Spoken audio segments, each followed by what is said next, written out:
Libido को आता है। लो लिबिडो है या इम्पोटेंसी का प्रॉब्लम आ जाता है कि सेक्सुअल कांटेक्ट प्रॉपर अगर नहीं होता तो वो उसी वक्त पता चल जाता है जब मैरिटल लाइफ स्टार्ट हो जाती है।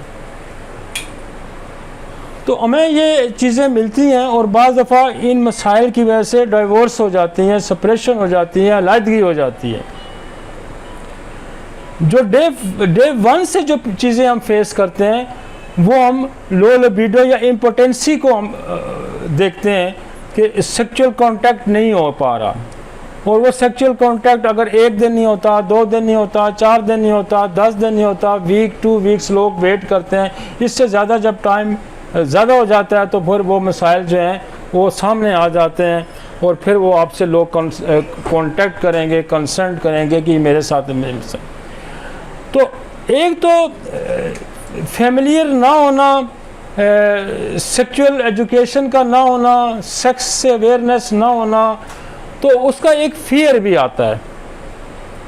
तो फर्स्ट ऑफ ऑल तो बहुत सारे जो दूसरे डॉक्टर भी हैं और हम भी ये कोशिश करते हैं कि इस मेल का या फीमेल का फियर पहले ख़त्म किया जाए। कहीं कोई फियर का आंसर नहीं है, लेकिन जब आप उसको जो उसके साथ काउंसलिंग करते हैं या उसका केस टेकिंग ले रहे होते हैं, जब पेशेंट आपके पास प्रेजेंट होता है तो फिर आपको कुछ चीज़ें जो होती हैं आप क्वेश्चन जब करते हैं तो उससे भी आपको अंदाज़ा हो जाता है कि ये इसके साथ फियर है या ये वाकई इसके साथ कोई इम्पोटेंसी का मामला है।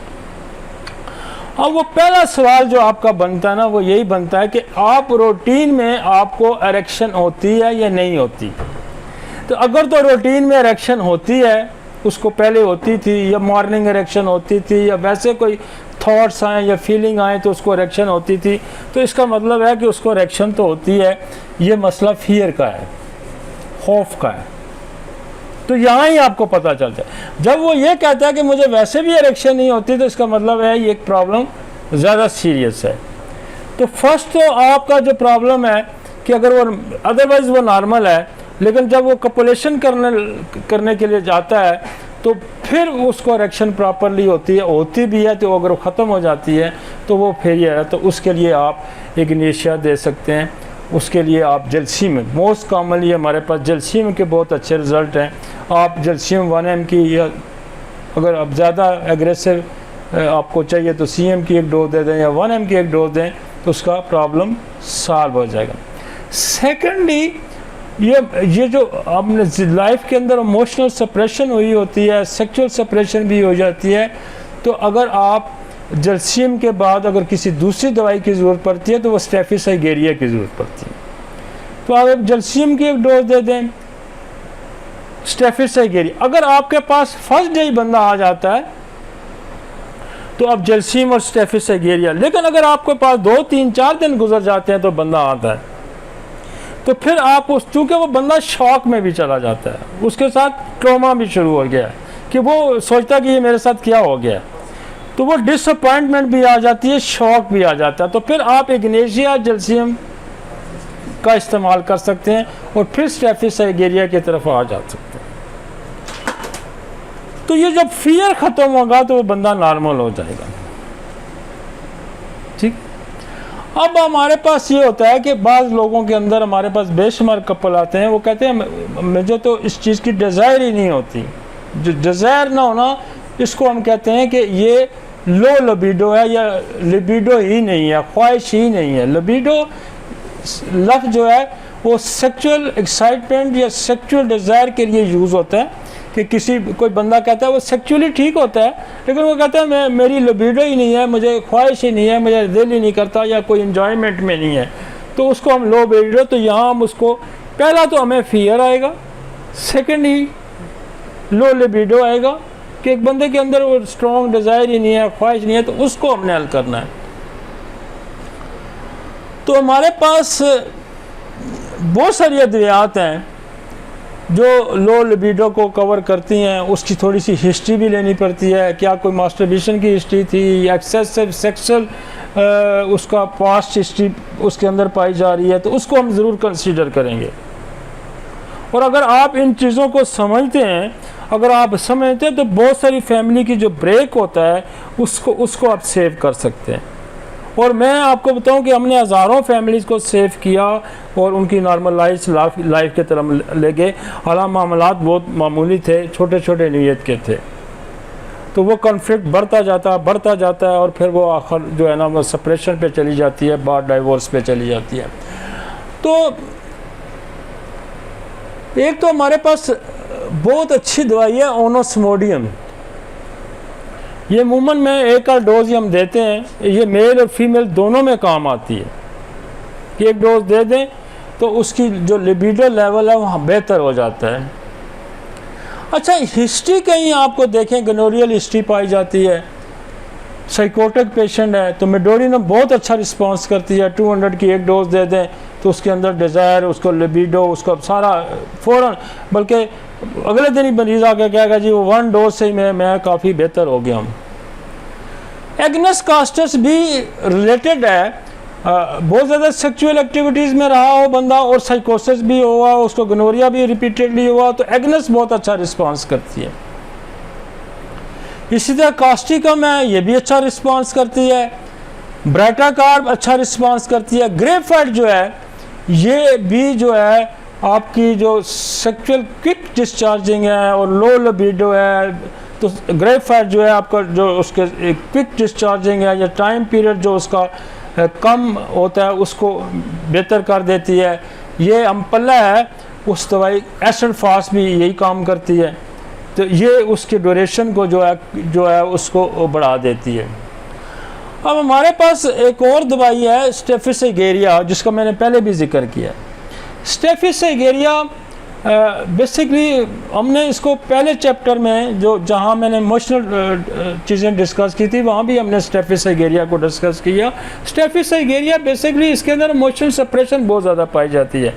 इसको ये जैसे अपना बास है, अपना कोई अपने से बड़ा है, उसके सामने ये बोलेगा नहीं, उस वजह से इसके अंदर जो ज़हनी दबाव आता है, और वो ज़हनी दबाव जो स्टेफिस एगेरिया में देखा गया है, ये सबसे ज़्यादा जो अटैक करता है वो सेक्स पे करता है।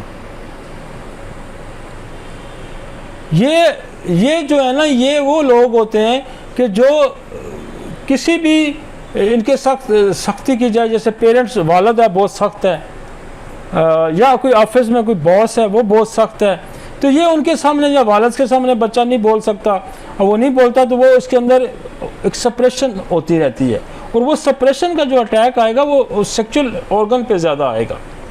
इसी तरह ऑफिस का उसका कोई बॉस बहुत है, उसके सामने नौकरी का खतरा है, उसके सामने बोल नहीं सकता। इसी तरह कोई फीमेल है, उसको सास है, उसकी नई जगह आई है, सास का उसको डर है, या कोई ऐसा खौफ है, हस्बैंड से डरता है, उसका कोई खौफ है, तो वो जो इमोशनल सप्रेशन, उस पर दबाव है जज्बात का, कि वो अपने जज्बात का उसके सामने इजहार नहीं कर सकता, उसके साथ बोल नहीं सकता, तो वो मसाइल अगर आते हैं, वो रीज़न, वो पॉजिटिव फैक्टर बनता है, तो स्टेफिस एगेरिया जो है वो उसको दूर कर दी। अच्छा, एक और दवाई है न्यूफरलेट। ये न्यूफरलेट जो है ये भी सेक्सुअल डिज़ायर को भी इंक्रीज़ करती है, लिबिडो को भी इंक्रीज़ करती है, और ये बहुत कॉमनली जो हमारे जो मेल ऑर्गन है उसकी जो रिट्रैक्शन हो जाती है, उसका कमी हो जाती है, साइज़ में कमी हो जाती है, रिट्रैक्ट कर जाता है, वहाँ भी न्यूफरलेटम का बड़ा रोल है, और बहुत सारे क्लिनिक्स पे इसका इस्तेमाल भी बहुत ज़्यादा है। और ये जो रिट्रैक्शन का जो मैंने लफ्ज़ यूज़ किया, ये इसके लिए अग्नेशिया भी बहुत बड़ी दवाई है, इसके लिए आपकी लाइकोपोडियम बड़ी दवाई है, इसके लिए आपकी ब्राटाकार्ब दवाई है, तो ये इसके अम्पल्ला और भी दवाइयाँ हैं। लेकिन अगर रेपर्टरी आप खोलेंगे तो आपको वहाँ जहाँ इग्नेशिया मिलेगी, लाइकोपोडियम मिलेगी, वहाँ आपको न्यूफरलेटम भी मिलेगी।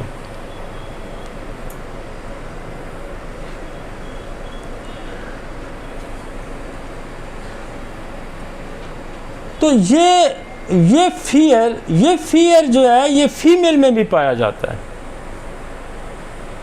यही फियर फीमेल में भी पाया जाता है, और फीमेल में भी बहुत ज़्यादा। अगर आप काशीराम को स्टेफिस एगेरिया पढ़ें तो उसने बड़ा फीमेल्स के लिए इसमें जिक्र किया हुआ है स्टेफिस एगेरिया के, जो औरत मर्द के साथ कोपुलेशन नहीं करती, उसको फियर होता है, खौफ होता है, या फर्स्ट कॉइटस के बाद, फर्स्ट इंटरकोर्स के बाद भी वो फियर का शिकार हो जाती है, तो उसको आप एक स्टेफिसाइगेरिया की डोज देंगे तो वो दोबारा जो है उसकी तरफ राग़ब हो जाएगी, उसके अंदर से वो खौफ ख़त्म हो जाएगा। लेकिन उसको हम जलसीम भी दे सकते हैं, उसको एनोस्मोडियम भी दे सकते हैं, जलसीम भी फियर के लिए दे सकते हैं। नहीं, जलसीम है, एनाकार्डियम का मैंने कभी इस्तेमाल नहीं किया, हो सकता किसी की प्रैक्टिस में हो, लेकिन हम मोस्ट कॉमनली जलसीम खौफ फियर बहुत दूर कर देती है। और उस औरत के लेडी के जो फर्स्ट कॉइटस से घबरा गई है या उसके पेन से या किसी वजह से, तो वो स्टेफिसाइगेरिया जो है उसको क्लियर कर देगी। जो ओनोस्मोडियम है ये फीमेल में भी बहुत अच्छा रोल प्ले करती है। और फीमेल में एक और दवाई जो है, जो सबसे ज़्यादा जो लो लिबिडो वाली दवाई है, वो सबसे ज़्यादा जो है वो है सिपिया। मैं ये कहता हूँ कि मेरी ये 25-30 साल प्रैक्टिस में मैंने कभी सिपिया को फेल होते हुए नहीं देखा। फीमेल के अंदर जो लो लिबिडो पाई जाती है कभी फेल होते नहीं देखा, कभी भी। मैंने अगर उसको दवाई 10 दिन की दी या 15 दिन की दवाई दी और उसके बाद वो वापस आई, तो मुझे कभी कंप्लेंट नहीं मिली कि मेरा लो लिबिडो है या मुझे सेक्सुअल डिज़ायर मेरी नहीं है, या वो उसके मेल उसके साथ अवर्शन उसके साथ पाया जाता है, मेल्स के साथ वो नहीं मिलना चाहती। सिपिया आप आंखें बंद कर दे दें, इसने कभी आपको मायूस नहीं करना, सिपिया ने कभी मायूस नहीं। और सिपिया ऐसी एक दवाई है कि जो लिबिडो को भी इंक्रीज करती है, सेक्सुअल पावर को इंक्रीज करती है, और इनफर्टिलिटी में इसका बड़ा रोल है। मुझे अगर कोई कहे ना कि जी आप एक ही दवाई रोक लें अगर फीमेल्स के लिए, तो एक ही दवाई क्लिनिक पे रख लेना, तो वो सिपिया रख लेंगे। अगर आपको ये चांस दिया जाए ना कि आपके साथ सारी दवाइयाँ हटा ली जाएं, और आप अगर लो लिबिडो और इनफर्टिलिटी के केस आप ठीक करेंगे, तो किस से करेंगे? एक दवाई को चॉइस कर लें 25, 30, 40, 50 दवाइयों में से, तो सिपिया को मैं प्रायोरिटी दे दूंगा। सिपिया एक ऐसी दवाई है कि ये आपके मैक्सिमम केसेस में लगती है। फिर लो लिबिडो में हमारे पास एक और बड़ी दवाई है, वो जो है ना ऑरोमेट है। और ऑरोमेट भी जो है वो इम्पोटेंसी में भी यूज़ होती है, वो इनफर्टिलिटी में भी यूज़ होती है, और दोनों साइड पे यूज़ होती है। मेल में भी यूज़ होती है, फीमेल में भी यूज़ होती है। इसलिए जब पुराने कदीम जब मैं अरेबियंस को पढ़ता हूँ, अरेबियन जो तबीब थे, जब मैं उनको पढ़ता हूँ, और अनिमन ने भी जिक्र किया है अरेबियन का। अरेबियन जो तबीब थे, अरेबियन जो फिजिशियन थे, उन्होंने ऑरोमेट पे बहुत काम किया। और अनिमन जो है अपने मटीरिया मेडिका प्योरा में अरेबियन को कोड करता है। और पुराने ज़माने में जो बादशाह बर्तनों के, सोने के बर्तनों में जो खाना खाते थे, उसकी ये रीज़न नहीं थी कि वो बर्तन बहुत कीमती थे, उसकी ये रीज़न थी ये सेक्सुअल एक्साइटमेंट पैदा करता है जो गोल्ड है। और इसीलिए अरेबियन के यहाँ कसरत से मैरिटेड की शादियों की कसरत कदीम ज़माने से पाई जाती है। दुनिया सारी में से सबसे ज़्यादा जो शादियाँ कसरत से की हैं वो अरेबियन ने की हैं, और इसी वजह से वहाँ गोल्ड का इस्तेमाल होता था। इसी वजह से रसूल पाक ने भी गोल्ड के बारे में कुछ जिक्र किया, मर्दों को मना किया गया कि आप गोल्ड ना पहने। उसकी वजह यह थी कि इससे और ज़्यादा एक्साइटमेंट हो जाती थी। मर्द वैसे भी बड़े पावरफुल स्ट्रेंथ में होता है, तो गोल्ड पहनने से और स्ट्रेंथ आती थी। और औरतों को इसलिए भी इजाज़त दी जाएगी कि गोल्ड पहनने की, कि जो औरतें बच्चे पैदा करती हैं, जनती हैं बच्चे, उसकी वजह से वो वीक हो जाती हैं, और गोल्ड के मस होने से उनके अंदर एक पावर, उनकी हड्डियाँ इससे मजबूत हो जाती हैं। और लेटेस्ट रिसर्च में ये आया है और कि ये हड्डियों की जगह एंटीसिप्लेटिक भी है, और हड्डियों की कमज़ोरी की बहुत बड़ी दवाई है। तो ये गोल्ड पे हमारा बहुत ज़्यादा मैंने काम किया है। मैंने बहुत ज़्यादा, मेरा एक ऑरोमेट पे डिटेल लेक्चर भी है, और मैं उसमें मैंने जिक्र किया कि मैं जब छोटा सा था तो मेरी वालदा जो है वो अपना सारा जेवर पानी में डालती थी और वो पानी जो है वो दरख्तों पे, फलदार पौधों पे, फूल वाले पौधों पे छिड़कती थी। तो मैंने उनसे पूछा आप ऐसा क्यों करती हैं? तो वो कहती थी इससे फल अच्छा लगेगा, इससे फूल अच्छा लगेंगे। आज भी हमारे जो पुराने बुज़ुर्ग औरतें हैं वो ऐसा काम करती हैं। तो जब मैं क्लिनिकल प्रैक्टिस में आया तो उस वक्त तो पता ही नहीं था कि मैं डॉक्टर बनूंगा। जब मैं क्लिनिकल प्रैक्टिस में आया तो हमने इनफर्टिलिटी में गोल्ड को बहुत ज़्यादा यूज़ किया उस बेस पे। तो अरेबियन के यहाँ भी गोल्ड जो है वो इसके लिए इस्तेमाल होता था, और गोल्ड के जो बर्तनों में खाना भी इसलिए खाया जाता था, और गोल्ड के रिंग या गोल्ड पहना भी इसी वजह से जाता था कि इससे एक एक्साइटमेंट क्रिएट होती है। और ओरम मेट जो है ये आपकी जो ओलिगोस्पर्मी है या एजोस्पर्मी है उसमें भी इसका बड़ा रोल है। और ये जो आपका जरासूमा है जो स्पर्म है इसको तकवीत भी देता है, इसकी प्रोडक्शन को भी तेज़ करता है। तो ओरम मेट मेल एंड फीमेल दोनों में सेक्सुअल एक्साइटमेंट पैदा करता है। जी, डायबिटीज़ की वजह से जो लो लिबिडो आ जाती है उसमें देखें जी, जो किताबों में जो जिक्र है आपके रेपर्टरी में, उसमें देखें आपका मॉस्कस का जिक्र है, उसमें कोका का जिक्र है। लेकिन हमें क्लिनिकली जो ज़्यादा रिजल्ट मिलते हैं वो एसिड फास्ट बहुत अच्छा काम करती है, उसमें फास्फोरस बड़ा अच्छा काम करती है, और उसमें लाइकोपोडियम बड़ा अच्छा काम करती है। हाइपरटेंशन की वजह से बहुत सारे जो लोग हैं जो बीपी ब्लड प्रेशर की दवाइयाँ खाते हैं उसके अंदर भी जो है वो लो लिबिडो हो जाती है और इम्पोटेंसी हो जाती है इन द लॉन्ग रन उसको इस्तेमाल करने से। तो उसके लिए है कि ऐसे लोगों को आप नक्स व मीका का इस्तेमाल करवाएं, और जो भी दूसरी मेडिकेशन की तरफ से आते हैं उनको नक्स व मीका ज़रूर को इस्तेमाल कराएं, और बाकी फिर आप यही दवाइयाँ इस्तेमाल करें। अगर शुगर कॉज है, कॉजेटिव फैक्टर है, तो उसमें मास्कस का रोल है, कोका का भी है। एसिड फास्ट मुझे ज़्यादा अच्छा रिजल्ट देती है उसमें। हाँ जी, आप 200 की डेली डोज कर दें, सीएम 15 दिन बाद महीने में एक डोज दे दें।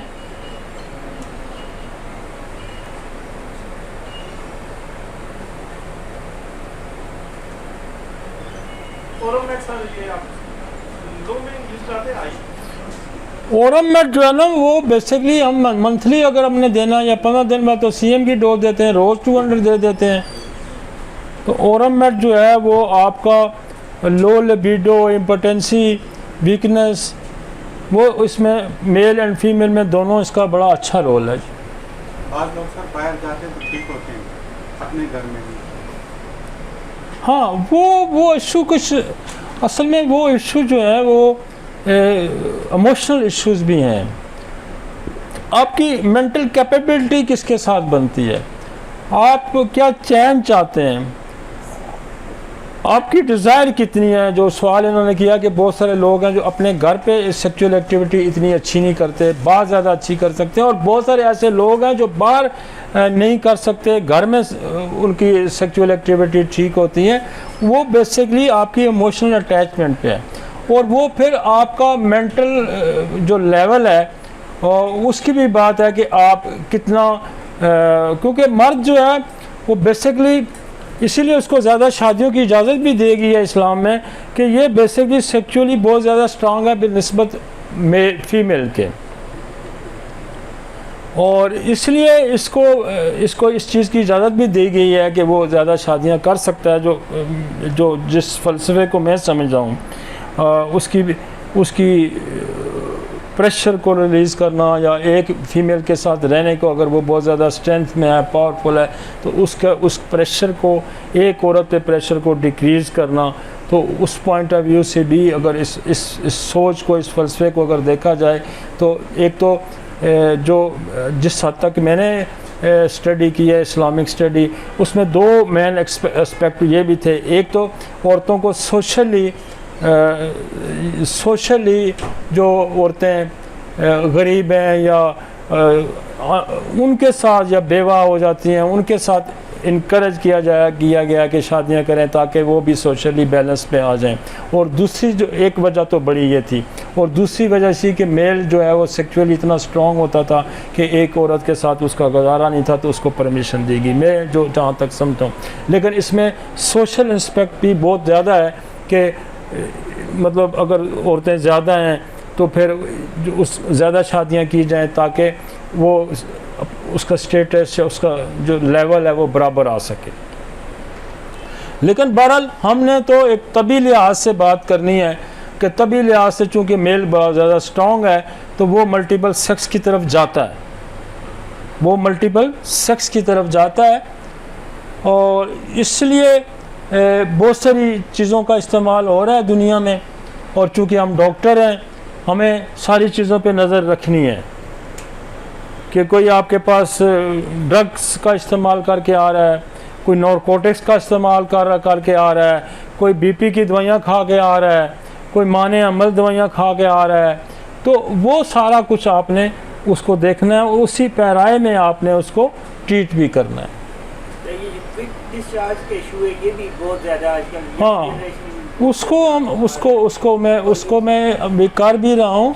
उसको मैं हमारे पास देखें, हमारे पास मैंने पहले भी जिक्र किया कि इसमें हमारे पास देखें मेंटली जो हमारे पास बहुत ज़्यादा अच्छी दवाइयाँ काम करने वाली हैं, जैसे एसिड फास्ट बहुत अच्छा काम करती है, कैलेडियम बहुत अच्छा काम करती है, लाइकोपोडियम बहुत अच्छा काम करती है, ग्रेफाइट बहुत अच्छा काम करती है, जलसीमम बहुत अच्छा काम करती है।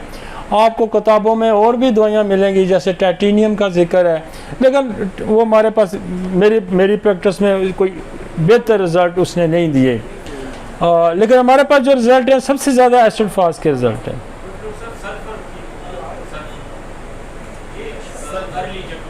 सल्फ़र आज एंटीसोरक, आप उसको सल्फ़र देखें जी, सल्फ़र तो अजीब गरीब दवाई है, इसके बारे में ये मैं नहीं कह सकता, बल्कि कैंट ने इसके बारे में खूबसूरत जुमला लिखा हुआ है कि अगर कोई इसको गलत भी देता है तो मैं ये नहीं कह सकता कि तूने गलत दी है।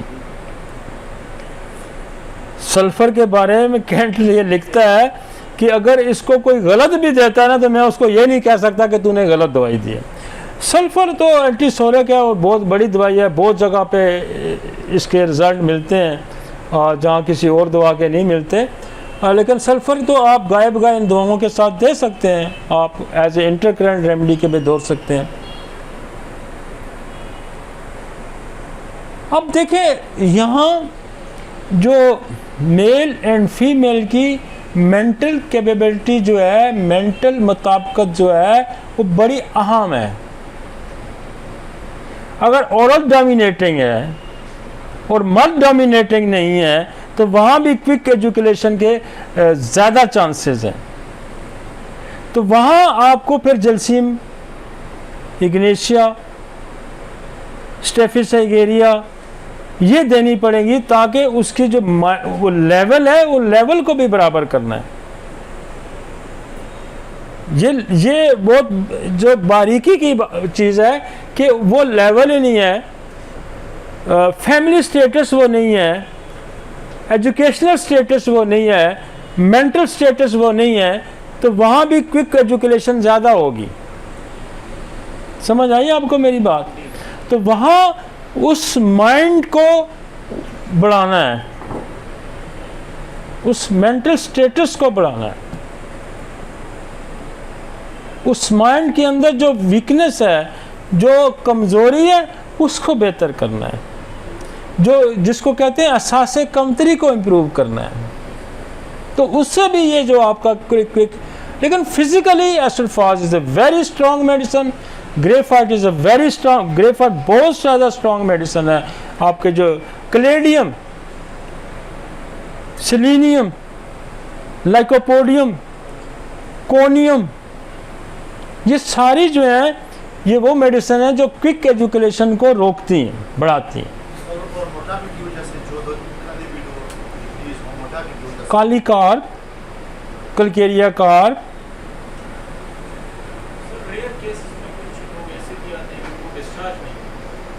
नहीं वो अलग इशू है, उसको हम जाके वहाँ डिस्कस करते हैं।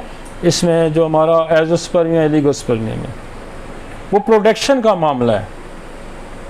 और वो प्रोडक्शन का जो मामला है वो ये है कि वो सीमेंट बनता ही कम है, या वो वहाँ पर आपको यहाँ भी मैं उसको डिस्कस कर, वहाँ आपको एक्सरे बहुत सपोर्ट करेगी। एक्सरे वहाँ एक्सरे बहुत सपोर्ट करेगी, वहाँ ऑरोमेट आपको बहुत सपोर्ट करेगी, वहाँ आप उसको आर्काइटिनम का इस्तेमाल करें, आर्काइटिनम का जो सार्कोड है उसका इस्तेमाल करें, वो आपको सपोर्ट करेगी। वहाँ एग्नेस कास्टस आपको सपोर्ट करेगी। एग्नेस कास्टस जो सीमेंट प्रोडक्शन को इंक्रीज़ करती है, एंड एग्नेस कास्टस आपकी मिल्क प्रोडक्शन को इंक्रीज़ करती है। तो वहाँ वो दवाइयाँ इस्तेमाल करेंगे, वहाँ लाइकोपोडियम का इस्तेमाल करेंगे जहाँ सीमेंट जो है वो कम बनता है। लेकिन एक्सरे के बगैर, एक्सरे अगर आप शुरू में दे देंगे तो इन दवाइयों का इस्तेमाल करेंगे तो प्रोडक्शन बेहतर हो जाएगी।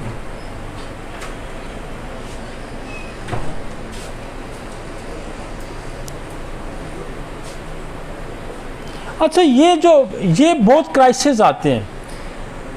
ये क्राइसिस ऐसे आते हैं कि आप ये समझें कि यहाँ तलाक हो जाती है, यहाँ डाइवर्स हो जाती है।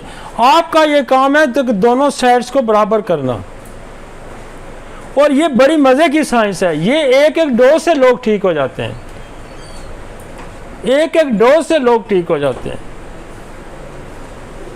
और मैं आपको बताऊं कि हमने सैकड़ों फैमिलीज़ के, हज़ारों फैमिलियों की सेपरेशन को रोका है।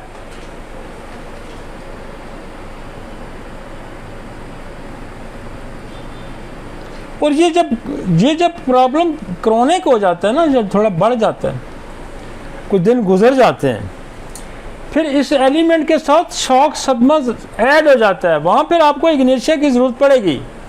वो रूटीन में रोज़ इग्नेशिया आपको रोज़ डेली आपको देनी पड़ेगी। 200 में रोज़ खिलाएं उसको, रोज़ खिलाएं, ताकि वो ट्रॉमे से भी, क्योंकि रोज़ वो ट्रॉमा फेस करेगा, रोज़ वो डिप्रेस होगा, तो फिर आपकी जो फिज़िकल मेडिसिन है वो भी काम नहीं करेंगी। नेक्स्ट,